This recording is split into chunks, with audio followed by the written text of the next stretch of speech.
പ്രിയമുള്ള മുഅ്മിനീങ്ങളെ, മനുഷ്യനെ ദുഷ്ടനാക്കുന്ന അപകടകരമായ ദുസ്വഭാവമാണ് അഹങ്കാരം. ആ ദുസ്വഭാവത്തിൻ്റെ കെടുതികളും ദുരന്തങ്ങളും അത് വരുത്തിവെക്കുന്ന ഭൗതികവും ആത്മീയവുമായ നാശനഷ്ടങ്ങളുമൊക്കെ പരിശുദ്ധ ഖുർആനിൻ്റെയും തിരുസുന്നത്തിൻ്റെയും വെളിച്ചത്തിൽ നമ്മൾ ദീർഘമായി തന്നെ ചർച്ച ചെയ്തു. അഹങ്കാരമെന്ന് പറയുന്ന മനോവൃത്തി, അതിൽ നിന്നും സമ്പൂർണമായി മുക്തരായവർ വളരെ കുറവായിരിക്കും. കിബിറെന്ന മനോരോഗത്തിൽ നിന്ന് 100% രക്ഷപ്പെട്ടവർ സമൂഹത്തിൽ വളരെ കുറഞ്ഞ ആളുകൾ മാത്രമേ ഉണ്ടാകൂ. ഇച്ചിരിയെങ്കിലും ഈഗോ മനസ്സിലില്ലാത്ത സാധാരണക്കാരായ മനുഷ്യർ ആരും ഉണ്ടാവുകയില്ല. എന്നാൽ വഇസാലത്തുഹു ഫർളു ഐനിൻ, ഇച്ചിരിയെങ്കിലും ഈഗോ, കിബിർ, അഹങ്കാരം മനസ്സിലുള്ളവരാണെങ്കിൽ വഇസാലത്തുഹു ഫർളു ഐനിൻ, അത് മനസ്സിൽ നിന്ന് നീക്കം ചെയ്ത് മനസ്സിനെ നന്നാക്കൽ ഓരോരുത്തരുടെയും, ഈ അസുഖം ബാധിച്ച ഓരോരുത്തരുടെയും മേലിൽ നിർബന്ധമാണ്, ഫർള് ഐനാണ്. ഇതൊക്കെ ഇപ്പൊ എല്ലാവർക്കും ഉണ്ടാവും, അവിടെ കിടക്കട്ടെ എന്ന് ചിന്തിക്കാൻ പറ്റില്ല. ഉള്ളവർ 100% അതിൽ നിന്ന് മുക്തരാകാൻ പരിശ്രമിക്കേണ്ടതുണ്ട്, അത് നീക്കിക്കളയേണ്ടതുണ്ട്. എങ്ങനെയാണ് മനസ്സിൽ നിന്ന് ഈഗോ നീക്കുക? എങ്ങനെയാണ് അഹങ്കാരത്തെ മനസ്സിൽ നിന്ന് പിഴുതു മാറ്റുക? വലാ യസൂലു ബിമുജറദി തമന്നി, കേവല താല്പര്യം കൊണ്ട്, ആഗ്രഹം കൊണ്ട്, കൊതി കൊണ്ട് മാത്രം ഒരാളുടെയും മനസ്സിലെ അഹങ്കാരം നീങ്ങൂല. കേവല പ്രാർത്ഥന കൊണ്ടും സാധ്യമല്ല. ഞാൻ ആഗ്രഹിക്കുന്നു, നിങ്ങൾ ആഗ്രഹിക്കുന്നു. അപകടകരമായ ഈ കിബിറിൽ നിന്ന്, അഹന്തയിൽ നിന്ന്, അഹങ്കാരത്തിൽ നിന്ന് എനിക്കൊന്ന് രക്ഷപ്പെട്ട് കിട്ടണമെന്ന കൊതി നല്ലതാണ്, അതൊരു മുഅ്മിനിന് അനിവാര്യമാണ്. പക്ഷെ ആ കൊതി കൊണ്ടു മാത്രം അത് മനസ്സിൽ നിന്നൊഴിഞ്ഞു പോവുകയില്ല. ആ കൊതി കാരണം നടത്തുന്ന ദുആ അത് വേണ്ടതാണ്. ഹദീസിൽ വാരിദായ ദുആഇന്റെ കൂട്ടത്തിൽ അഹങ്കാരം മാറിക്കിട്ടാനുള്ള പ്രാർത്ഥന നമുക്ക് കാണാനാകും, അതും വേണം. പക്ഷേ വെറും താല്പര്യം കൊണ്ടോ ആഗ്രഹം കൊണ്ടോ കേവലം പ്രാർത്ഥന കൊണ്ടോ ഒരു മനുഷ്യ മനസ്സിൽ നിന്നും ഈഗോ നീങ്ങിപ്പോകുന്ന പ്രശ്നമില്ല. പിന്നെ എങ്ങനെയാണത് നീങ്ങിപ്പോവുക? അതിനു വേണ്ട ചികിത്സകൾ സ്വീകരിക്കണം. കിബിറിന് വേണ്ട ചികിത്സകൾ സ്വീകരിക്കണം. കിബിറിന് വേണ്ടി പറയപ്പെട്ട മരുന്നുകൾ സേവിക്കണം. ഇതുകൊണ്ട് മാത്രമേ കിബിർ എന്ന രോഗത്തിൽ നിന്ന് ശമനം കിട്ടുള്ളൂ. എന്താണ് മുഅ്മിനീങ്ങളെ കിബിറിനുള്ള ചികിത്സ, അഹങ്കാരത്തിനുള്ള മരുന്ന് എന്താണ്? നമുക്കറിയാം, ശാരീരിക രോഗങ്ങൾക്ക് വിവിധങ്ങളായ വൈവിധ്യങ്ങളായ ചികിത്സാ രീതികളും മരുന്നുകളുമുണ്ടല്ലോ. അലോപ്പതിയുണ്ട്, ആയുർവേദമുണ്ട്, യൂനാനിയുണ്ട്, ഹോമിയോയുണ്ട്. അങ്ങനെ അംഗീകരിക്കപ്പെട്ട പല വിധത്തിലുള്ള ചികിത്സാ രീതികളും മരുന്നുകളും ശാരീരിക അസുഖത്തിന് ചികിത്സയായും മരുന്നായിട്ടുമുണ്ട്. എന്നാൽ കിബിർ എന്ന മഹാരോഗത്തിന് ഈ പറയപ്പെട്ട ട്രീറ്റ്മെന്റുകളോ ചികിത്സാ രീതികളോ മരുന്നുകളോ ഫലം ചെയ്യുകയില്ല. ഇതിന്റെ ചികിത്സ മരുന്ന് എന്താണ്? ഹുജ്ജത്തുൽ ഇസ്ലാം അബൂ ഹാമിദുൽ ഗസാലി റഹിമഹുല്ലാഹ് ഇഹ്യയിൽ പറയുന്നുണ്ട്, വഇലാജുഹു ഇൽമിയുൻ വഅമലിയുൻ. ഇത് ശ്രദ്ധിക്കൂട്ടോ, ശ്രദ്ധിക്കണം. ക്യാൻസർ വരാതിരിക്കാനുള്ള ഒരു മാർഗം ഞാൻ പറയാം. കിഡ്നി ഫെയിൽഡ് ആകാതിരിക്കാൻ ഒരു മാർഗം ഞാൻ പറയാന്ന് പറഞ്ഞാൽ എല്ലാവരും കണ്ട കണ്ണുരുട്ടിയിട്ട് ഇങ്ങനെ അല്ലേ, ഉറക്കം തൂങ്ങുന്നവരൊക്കെ എന്നിട്ട് സ്റ്റഡി ആയിട്ട് ഇരുന്നിട്ട് പെട്ടെന്ന് തട്ടിപ്പോകാൻ ആർക്കും താല്പര്യം ഉണ്ടാവില്ലോ. നാട്ടിൽ അടക്കി ഈ അസുഖങ്ങളാണ്. ഞാൻ ഇപ്പൊ ഇവിടുന്ന് പറയാണ്, ദേ മരണം വരെ ക്യാൻസർ വരൂല, വൃക്കകൾ തകരാറിലാവൂല. ഒരു ദിക്റുണ്ട് എന്ന് പറഞ്ഞാൽ പിന്നെ ആ ദിക്ർ അപ്പൊ തന്നെ ഈ പ്രസംഗം കഴിഞ്ഞാൽ എഴുതി മേടിക്കും. ആയിക്കോട്ടെ, അതിനൊന്നും കുഴപ്പമില്ല. അതിനേക്കാൾ മാരകമായ രോഗം, ദുനിയാവിലെ നന്മയെ തകർക്കുന്ന അനന്തമായ അനശ്വരമായ പാരത്രിക ജീവിത വിജയത്തെ കാർന്നു തിന്നുന്ന തകർത്ത് തരിപ്പണമാക്കുന്ന അഹങ്കാരം എന്ന മനോരോഗത്തിന്റെ ചികിത്സ പറയുന്നത്. അതിപ്പോ ഒരു ലാഘവ ബുദ്ധി അല്ലേ, ഒരു സാമട്ട് പറ്റൂല. മോമിനിങ്ങളെ, ഉണരൂ, നിങ്ങൾ ഈ പറയുന്നത് കേൾക്കൂ. കിബറിനുള്ള ചികിത്സ മരുന്നാണ് പറയുന്നത്.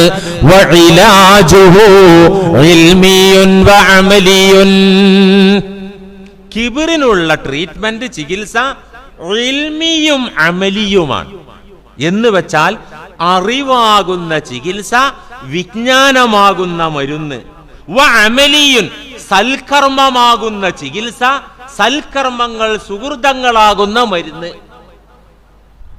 ഈ ഇൽമും അമലും അഥവാ വിജ്ഞാനവും സൽക്കർമ്മവും ചാലിച്ച ചേർത്ത ഒരു കഷായമാണ് കിബിറിനുള്ള മരുന്ന്. എന്താ കിബിറിനുള്ള മരുന്ന്? ഇൽമും അമലും ചാലിച്ച കഷായം, അറിവും കർമ്മവും ചേർത്ത ഒരു മരുന്ന്. രണ്ട് കണ്ടന്റ് കൂടിയ ഒരു മെഡിസിനാണ് കിബിറിന് ഫലപ്രദമായ മരുന്ന്. എന്താ ഇൽമ്, അറിവാകുന്ന മരുന്ന്? എന്താ?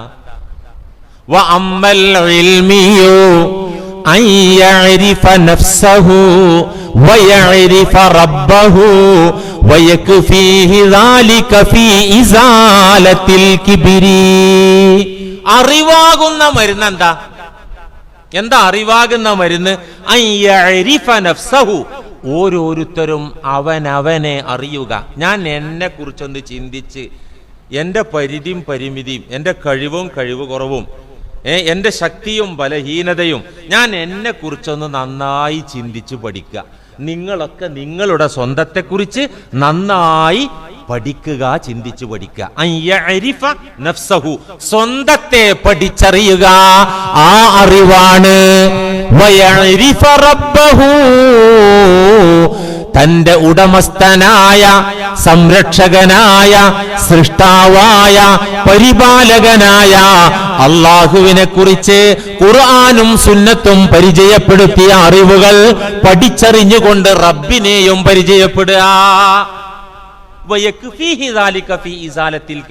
ഇത് രണ്ടും പഠിച്ചവരിൽ കിബിർ നിൽക്കൂല. ഞാൻ എന്നെ മനസ്സിലാക്കി, എന്റെ റബ്ബിനെ മനസ്സിലാക്കി, നിങ്ങൾ നിങ്ങളെ മനസ്സിലാക്കി, നിങ്ങളുടെ ഉടമസ്ഥനായ റബ്ബിനെ നിങ്ങൾ തിരിച്ചറിഞ്ഞോ? അപ്പൊ പോകും അഹങ്കാരം, അപ്പൊ പോകും, പിന്നെ താമസം ഉണ്ടാവില്ല. ഞാനും നിങ്ങളും നമ്മുടെ സ്വന്തത്തെ കുറിച്ച് വസ്തുനിഷ്ഠമായി ചിന്തിച്ച് പഠിച്ചറിഞ്ഞാൽ ഒരു കാര്യം ബോധ്യമാകും. എന്ത്? നമ്മളൊക്കെ നമ്മളെ സ്വന്തത്തിലേക്കൊന്ന് തിരിഞ്ഞു നിന്ന് ഒന്ന് ചിന്തിച്ച് കൃത്യമായി പഠിച്ചാൽ നമുക്ക് ബോധ്യപ്പെടുന്നത് എന്താണ്? നമ്മളെല്ലാം നിന്യരാണ്, നിസാരരാണ്, നിസ്സഹായരാണ്. അണുത്തൂക്കം പോലും അഹങ്കരിക്കാനുള്ള വക നമുക്ക് ഇല്ല. വിനയവും താഴ്മയും മാത്രമായിരിക്കും നമുക്ക് അവകാശപ്പെട്ടത്, അർഹതപ്പെട്ടത് എന്ന് നമുക്കങ്ങോട്ട് ബോധ്യമാകും. നമ്മൾ നമ്മളെ നന്നായി ആലോചിച്ച് ചിന്തിച്ച് നമ്മളെ കുറിച്ച് കൃത്യമായിട്ട് പഠിച്ചാൽ എന്താ ബോധ്യപ്പെടുക? നമ്മൾ വെറും നിസാരരാണ്, നിസ്സഹായരാണ് എന്ന് നമുക്കങ്ങോട്ട് ബോധ്യപ്പെടും. അള്ളാഹുവിനെ കുറിച്ച് കൃത്യമായി നാം പഠിച്ചറിഞ്ഞാൽ നമുക്ക് ബോധ്യപ്പെടും പ്രതാപത്തിന്റെ, ഉയർച്ചയുടെ, അഹങ്കാരത്തിന്റെ അവകാശി അല്ലാഹു റബ്ബുൽ ഇസ്സത്ത് മാത്രമാകുന്നു. ഇതും ബോധ്യപ്പെടും. നമ്മെ കുറിച്ച് അള്ളാഹു എന്താ പറഞ്ഞത്? എന്താ നമ്മൾ മനുഷ്യന്മാരെ കുറിച്ച് അള്ളാഹു എന്താ പറഞ്ഞത്? സൂറ അബസയിൽ കാണാം, ഖുതിലൽ ഇൻസാനു മാ അക്ഫറ മിൻ അയ്യി ശൈഇൻ ഖലഖഹു മിൻ നുത്ഫത്തിൻ ഖലഖഹു ഫഖദ്ദറ. ഖുതിലൽ ഇൻസാൻ, മനുഷ്യർക്ക് നാശം. മനുഷ്യർ നാശത്തിൽ അകപ്പെട്ടിരിക്കുന്നു. മാ അക്ഫറ, അവനെ ഇത്രമാത്രം നന്ദി കെട്ടവനാക്കിയത് എന്തെന്നാ? അവനെ ഇത്രമാത്രം നന്ദി കെട്ടവനാക്കിയ വസ്തുത എന്താ? അള്ളാഹു ചോദിക്കുകയാണ്, മനുഷ്യർക്ക് നാശം, അവൻ ഇത്ര നന്ദി കെട്ടവനായി പോയല്ലോ. മിൻ അയ്യി ശൈഇൻ ഖലഖഹു, മനുഷ്യ നീ നിന്റെ പൂർവാവസ്ഥയിലേക്ക് തിരിഞ്ഞു നോക്കിയിട്ടുണ്ടോ? നീ നിന്റെ സൃഷ്ടിപ്പിനെ കുറിച്ച് ആലോചിച്ചു നോക്കിയിട്ടുണ്ടോ? മിൻ അയ്യി ശൈഇൻ ഖലഖഹു, ഏതിൽ നിന്നാണ് മനുഷ്യനെ ഉടമസ്ഥൻ പടച്ചതെന്ന് ഒന്ന് ചിന്തിച്ചിട്ടുണ്ടോ, നോക്കിയിട്ടുണ്ടോ? ഞാനും നിങ്ങളിപ്പോ നല്ല ഡ്രസ്സൊക്കെ ഇട്ട് നല്ല മൊഞ്ചിൽ നല്ല ഉഷാറായി വന്നിപ്പോ നിപ്പുണ്ട്. ഏതെന്നാണ് ഉണ്ടായത് എന്ന് ആലോചിച്ചിട്ടുണ്ടോ? മിൻ നുത്ഫത്തിൻ ഖലഖഹു, കണ്ടാൽ അറക്കുന്ന വെറുക്കുന്ന വൃത്തികെട്ട ബീജക്കണത്തിൽ നിന്നാണ് മനുഷ്യനെ പടച്ചത്. ഫഖദ്ദറഹു, എന്നിട്ട് വ്യവസ്ഥാപിതമായി അവനെ സംവിധാനിച്ചു. ഈ ബീജക്കണങ്ങളിൽ നിന്ന് പടച്ചിട്ട് കയ്യും കാലും കണ്ണും കാതൊക്കെ തഖ്ദീറതാണ്, കൃത്യമായി അവനെ സംവിധാനിച്ചു. സുമ്മസ്സബീല യസ്സറാ, അങ്ങനെ ഒരു ഘട്ടമായപ്പോൾ ഗർഭാശയത്തിൽ നിന്ന് ദുനിയാവിലെ ജീവിതത്തിലേക്ക് അല്ലാഹു വഴി എളുപ്പമാക്കി. ഈ ഭൂമിയിൽ അവന്റെ ജീവിതത്തിന്റെ മാർഗങ്ങളൊക്കെയും അല്ലാഹു എളുപ്പമാക്കി. അങ്ങനെ അല്ലാഹു വെട്ടിത്തെളിയിച്ച വഴികളിലൂടെ ജീവിച്ചു കൊണ്ടിരിക്കുന്ന മനുഷ്യൻ സുമ്മ അമാതഹു ഫഅഖ്ബറ, പിന്നെ അവനെ മരിപ്പിക്കും, പിന്നെ അവനെ ഖബറടക്കും. സുമ്മ ഇദാ ശാഅ അൻശറ, അല്ലാഹു ഉദ്ദേശിക്കുന്ന ഒരു ടൈം എത്തുമ്പോൾ അവനെ ഉയർത്തെഴുന്നേൽപ്പിക്കും, പുനരുദ്ധരിപ്പിക്കും. ഇതൊക്കെ കൃത്യമായിട്ട് അള്ളാഹു ഇത് പറഞ്ഞത് കൃത്യമായി നമ്മൾ ആഴത്തിൽ ചിന്തിച്ചാൽ ഒരു കിബറുണ്ടാവില്ല. മനുഷ്യ ജീവിതത്തിന്റെ 3 ഘട്ടങ്ങളിലേക്ക് വെളിച്ചം വീശുന്നു ഈ ആയത്ത്. നമ്മുടെയൊക്കെ 3 അവസ്ഥകളിലേക്ക് ടോർച്ചടിച്ച് തരുന്നുണ്ട് ഈ ആയത്ത്. 1 തുടക്കം, 2 നടുവിലെ അവസ്ഥ, 3 ഒടുക്കം. നമ്മളെ തുടക്കം ഒന്ന് ആലോചിച്ച് നോക്കുക. എന്താ നമ്മളെ തുടക്കം? ഹൽ അതാ അലൽ ഇൻസാനി ഹീനും മിനദ്ദഹരി ലം യകുൻ ശൈഅൻ മദ്കൂറാ. മനുഷ്യ, നിനക്കൊരു കാലം കഴിഞ്ഞു പോയില്ലേ? ഏത് കാലം? ലം യകുൻ ശൈഅൻ മദ്കൂറ, പ്രസ്താവിക്കപ്പെടുന്ന ഒരു വസ്തുവേ അല്ലാത്ത കാലം. എന്ന് വെച്ചാൽ പറയപ്പെടാൻ പറ്റുന്ന ഒരവസ്ഥ അതില്ലായിരുന്നു. ഒരു സാധനമാണെങ്കിലല്ലേ അതിനെക്കുറിച്ച് ഇന്ന ഭാഗത്ത് എന്നൊക്കെ പറയാൻ പറ്റുക. പ്രസ്താവയോഗ്യമേ അല്ല. എന്ന് വെച്ചാൽ ശൂന്യാവസ്ഥ. നമ്മളൊക്കെ ഇല്ലായ്മയിൽ നിന്ന്, നമ്മുടെ അസ്വല് അടിസ്ഥാനം അതുമാണ്, ശൂന്യതയാണ് അല്ലേ? നമ്മളിപ്പോ ജനിക്കണതിന്റെ മുമ്പ് എവിടെയായിരുന്നു? ആലമുൽ അർവാഹിൽ കൊല്ലങ്ങൾ ജീവിച്ചു എന്നാ നമ്മുടെ പ്രമാണങ്ങൾ പറയുന്നത് അല്ലേ? ആദിമ മനുഷ്യൻ അബുൽ ബഷർ ആദം നബി അലൈഹിസ്സലാമിന്റെ മുതുകിൽ നിന്ന് അള്ളാഹു അണുമനുഷ്യന്മാരായി ലോക ജനതയെ പുറപ്പെടുവിക്കും മുമ്പ്, ആദം നബി പടക്കപ്പെടും മുമ്പ് നമ്മൾ എവിടെയായിരുന്നു? ഞാനും നിങ്ങൾ എവിടെയായിരുന്നു? ലം യകുൻ ശൈഅൻ മദ്കൂറ, ശൂന്യത, അതും ഇല്ലാത്തൊരവസ്ഥ, ഒന്നുമില്ല, പറയപ്പെടാൻ പറ്റുന്ന ഒരു സാധനേ അല്ലാത്തൊരു കാലം. അതങ്ങനെ അനന്തകോടി വർഷങ്ങൾ കഴിഞ്ഞു. ശേഷം ആദിമ മനുഷ്യനെ ഏറ്റവും താഴ്ന്ന വസ്തുവായ മണ്ണിൽ, നമ്മൾ ചവിട്ടി നടക്കുന്ന കളിമണ്ണ് കൊണ്ട് കുഴച്ചു പടച്ചു. അതിനുശേഷം വന്ന മനുഷ്യനെ പിന്നെ അള്ളാഹു പടച്ചത് ബീജക്കണങ്ങളിൽ നിന്ന് ഓരോരുത്തരെയും, ബീജവും അണ്ടവും സംയോജിച്ചുണ്ടാകുന്ന ഭ്രൂണത്തിൽ നിന്ന് പടച്ചു. അലഖ് എന്ന് ഖുർആൻ അതിനെ പറയും അല്ലേ? ഇത് അള്ളാഹു പല ഭാഗത്തും ചോദിക്കുന്നുണ്ട്. സൂറത്തു താരിഖില് ഫല്യൻദുരിൽ ഇൻസാനു മിമ്മ ഖുലിഖ, മനുഷ്യൻ ചിന്തിക്കുന്നില്ലേ, നോക്കുന്നില്ലേ? മിമ്മ ഖുലിഖ്, അവൻ എവിടുന്നാ എങ്ങനെ പടക്കപ്പെട്ടതെന്ന്, ഏതിൽ നിന്നാണ് അവൻ പടക്കപ്പെട്ടതെന്ന് മനുഷ്യൻ ആലോചിക്കുന്നില്ലേ? ഫല്യൻദുരിൽ ഇൻസാനു മിമ്മ ഖുലിഖ് ഖുലിഖ മിമ്മാഇൻ ദാഫിഖ് യഖ്റുജു മിൻ ബൈനി സുൽബി വത്തറായിബ്. മുതുകല്ലിന്റെയും വാരിയെല്ലുകളുടെയും ഇടയിലൂടെ നിർഗളിച്ചു വരുന്ന, തെറിച്ചു പുറപ്പെടുന്ന ഒരു ദ്രാവകത്തിൽ നിന്ന്, ഒരു വെള്ളത്തിൽ നിന്നല്ലേ മനുഷ്യ നീ പടക്കപ്പെട്ടത്? അല്ലാഹു ചോദിക്കുകയാണ്. അവലം യറൽ ഇൻസാനു അന്നാ ഖലഖനാഹു മിൻ നുത്ഫത്തിൻ ഫഇദാ ഹുവ ഖസീമും മുബീൻ.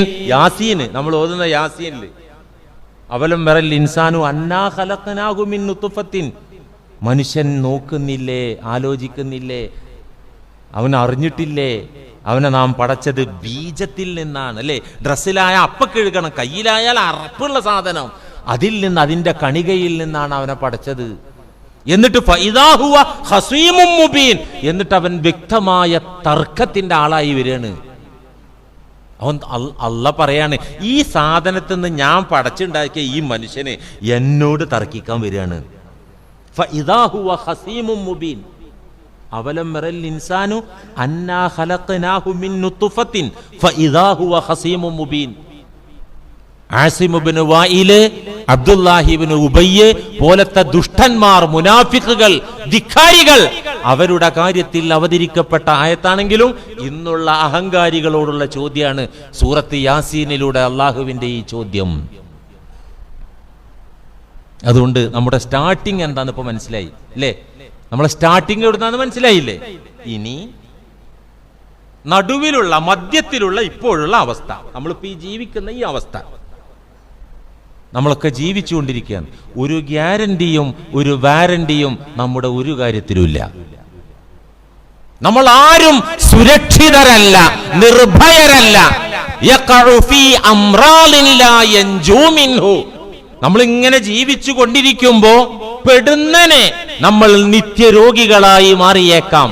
യഖഉ ഫീ അംറാലിൻ, ചില രോഗങ്ങളിൽ നാം പതിച്ചു പോയേക്കാം, വീണു പോയേക്കാം. ലാ യൻജൂ മിൻഹു, മരണം വരെ ആ രോഗത്തിന് ശമനം ഉണ്ടാവില്ല. അങ്ങനത്തെ അസുഖം വന്നേക്കാം, ക്യാൻസർ ബാധിച്ചേക്കാം, സ്ട്രോക്ക് വന്നേക്കാം, വൃക്കകൾ തകരാറിലായേക്കാം, ഏത് സമയത്തും അത് സംഭവിച്ചേക്കാം. അള്ളാഹു കാക്കട്ടെ, അല്ലേ? ഇതൊക്കെ നമ്മൾ ലൈവായി കാണുന്നവരല്ലേ കൂട്ടരെ? നമ്മളിപ്പോ ഇങ്ങനെ ജീവിക്കുമ്പോ സുരക്ഷിതരെന്ന അബദ്ധധാരണയാലാണ് നമ്മൾ അഹങ്കാരികളാകുന്നത്. ഒരു നിമിഷത്തിലും നാം സുരക്ഷിതരല്ല.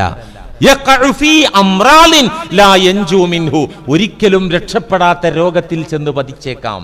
ഔ യഖഉ ഫീ ഫഖ്രിൻ അമീഖ്, ആഴമേറിയ ദാരിദ്ര്യത്തിന്റെ പടുകുഴിയിൽ ചെന്ന് പതിച്ചേക്കാം.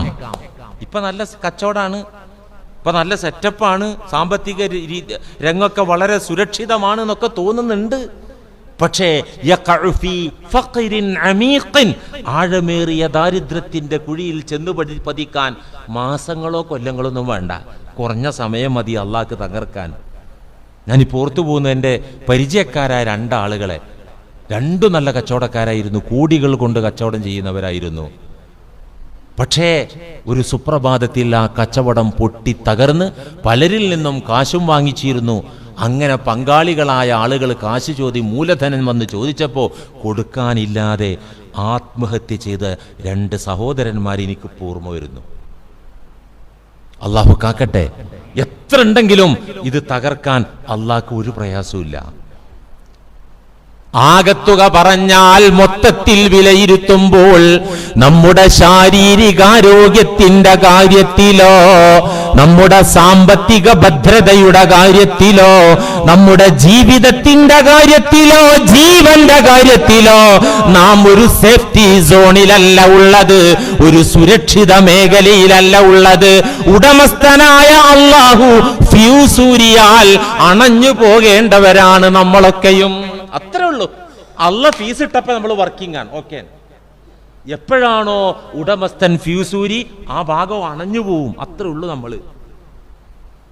അത്രേ നമ്മളുള്ളൂ, അതിനപ്പുറത്തൊന്നുമില്ല. മുഅ്മിനീങ്ങളെ, ഈ വസ്തുത നമ്മളൊന്ന് ആലോചിച്ചാൽ. അപ്പൊ നമ്മുടെ സ്റ്റാർട്ടിങ് എവിടുന്നാണ്? ആ വൃത്തികെട്ട സ്ഥാനത്ത് നിന്നാണ്. ഇപ്പോഴുള്ള മധ്യത്തിലുള്ള ഈ അവസ്ഥയോ ഒരിക്കലും നമ്മൾ സുരക്ഷിതരല്ല. ദയാലുവായ കൃപാലുവായ സർവലോക പരിപാലകനായ റബ്ബിന്റെ വരദാനം കൊണ്ട്, അവന്റെ എണ്ണമറ്റ അനുഗ്രഹം ചേർന്ന് വന്നതുകൊണ്ട് നമ്മളിങ്ങനെ ഹാപ്പി ആയിട്ട് ജീവിച്ചുകൊണ്ടിരിക്കുകയാണ്. ഇതെപ്പോഴാണോ അള്ളാഹു ഡിസ്കണക്ട് ചെയ്യുന്നു, നമ്മൾ വീണിരിക്കും. ആ സമയത്ത്, ആ സ്പോട്ടിൽ, ആ പ്ലേസിൽ നമ്മൾ വീണിരിക്കും. ഇത് നമ്മൾ തിരിച്ചറിയണ്ടേ? ഈ വെളിവ് നമുക്ക് വേണ്ടേ? ഇതുണ്ടെങ്കിൽ എവിടുന്ന് അഹങ്കരിക്കാനാ? എന്തുകൊണ്ട് അഹങ്കരിക്കാനാ? ഇതാണ് ഇപ്പൊ മധ്യത്തിലുള്ള അവസ്ഥ. ഇനി ലാസ്റ്റോ ഒടുവോ? നമ്മൾ ചീഞ്ഞു നാറുന്ന ശവങ്ങളായി പോകാനുള്ളവരാ. ഒടുക്കാൻ കേട്ടാ. നമ്മൾ മയ്യത്ത് എന്നൊക്കെ അറബി വാക്കിൽ ഇങ്ങനെ വിളിക്കുമ്പോ മയ്യത്ത് അല്ലെ, പച്ച ചവം എന്നാണ് അതിന്റെ അർത്ഥം. പച്ച മലയാളത്തിൽ ശവം. ശവം എടുത്തോന്ന് ചോദിച്ചാൽ നമുക്ക് സഹിക്കൂല അല്ലെ. മയ്യത്ത് എടുത്തോന്ന് ചോദിച്ചാലോ? മയ്യത്ത് പറഞ്ഞാൽ അത്ര തന്നെ ഉള്ളു. പതി മൊയ്തീനാജിന്റെ ശവമടക്കാണെന്ന് പറഞ്ഞാല് അതിപ്പോ അനാദരവല്ലേ? ഭാഷക്കൊന്നെ കൂട്ടരെ, വെറും ശവാണത്. വീട്ടിൽ വെക്കാൻ കൊള്ളൂ? നാറിയിട്ട് അതിന്റെ 4 അയലത്ത് മനുഷ്യൻ വരുമോ? ഇതാണ് ഈ ബോഡി. നമ്മുടെ ഒടുക്കം അങ്ങോട്ടാണ്. അവനെ മരിപ്പിക്കുകയും അവനെ കുഴിയിൽ അടക്കുകയും ചെയ്യും അല്ലാഹു. ഇതൊക്കെ കൃത്യമായിട്ട് നമ്മളങ്ങോട്ട്, ഇതൊക്കെ ഇപ്പൊ നിങ്ങൾ കേട്ടല്ലോ, ഞാൻ പറഞ്ഞു, നിങ്ങൾ കേട്ടു. ഇതൊക്കെ നമ്മുടെ ഉള്ളിൽ കൃത്യമായിട്ട് ഇരുന്നാലേ അതുണ്ടാവില്ല. ആ സൂക്കേട് ഉണ്ടാവില്ല. സൂക്കേട് ഈഗോ ഉണ്ടാവില്ല. ഞാൻ ഇപ്പൊ എവിടുന്ന് വന്നതാ, ഇപ്പൊ എന്റെ അവസ്ഥ എന്താ, ഞാൻ എങ്ങോട്ടാ പോകുന്നത്, മതി. അത് മാത്രം പഠിച്ചാൽ മതി. അത് കൃത്യമായിട്ട് പഠിച്ചിട്ട് മനസ്സിൽ അതങ്ങോട്ട് ഉണ്ടെങ്കിൽ അഹങ്കരിക്കാൻ പറ്റൂല മുഅ്മിനീങ്ങളെ. ഇതാണ് സയ്യിദുനാ അലി ഇബ്നു അബീ ത്വാലിബ് കറമല്ലാഹു വജ്ഹഹു തങ്ങൾ ആലപിച്ച കവിതയിൽ ദീവാനു അലി റളിയല്ലാഹു അൻ, അവിടത്തെ കാവ്യ സമാഹാരത്തിന്റെ കൂട്ടത്തിൽ ഇങ്ങനെ ഒരു കവിത കാണാം. മഹാനവർ ആലപിച്ചതായി: മാബാലു മൻ അവ്വലുഹു നുത്ഫതു വആഖിറുഹു ജീഫത്തുൻ യഫ്താഖിറു. മാബാലുമൻ, ഒരു കൂട്ടം മനുഷ്യന്മാരുടെ അവസ്ഥ എന്താ? ഒരു കൂട്ടം മനുഷ്യന്മാരുടെ അവസ്ഥ എന്താണ്? അവ്വലുഹു നുത്ഫത്തു, അവന്റെ സ്റ്റാർട്ടിങ് ബീജത്തിൽ നിന്നാണ്. മനുഷ്യന്റെ ലിംഗദ്വാരത്തിലൂടെ പുറപ്പെടുന്ന, തെറിച്ചു പുറപ്പെടുന്ന ആ ദ്രാവകത്തിൽ നിന്നാണ് അവൻ ഉണ്ടായത്. അവന്റെ സ്റ്റാർട്ടിങ് അവിടെ നിന്നാണ്.